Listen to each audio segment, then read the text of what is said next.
Ang Visconde Massacre ay naganap noong ika-30 ng Hunyo taong 1971 sa BF Homes, Parañaque City, at itinuturing na isa sa mga pinaka-brutal na krimen sa kasaysayan ng Pilipinas.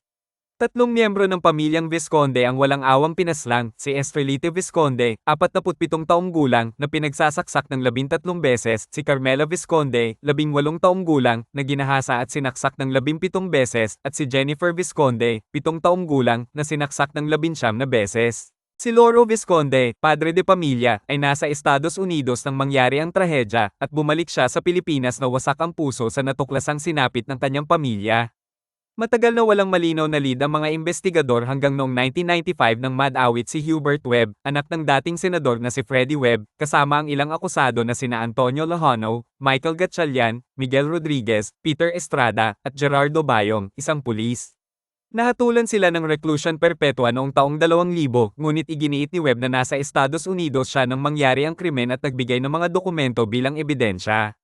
Noong ika-14 ng Desyembre taong 2010, pinawalang sala ng Korte Suprema si Webb at ang kanyang mga kasamahan dahil sa kakulangan ng matibay na ebidensya, isang desisyon na nagdulot ng kontrobersya at hati-hating opinyon mula sa publiko. Ito ay napagdesisyonan ng majority 15 justices Supreme Court dahil sa mga ebidensyang lumabas, una ang DNA testing na isinagawa ng NBI, quality ng witness, suspicious details, at alibay ng ni Hubert Webb na meron siyang plane tickets sa San Francisco, USA.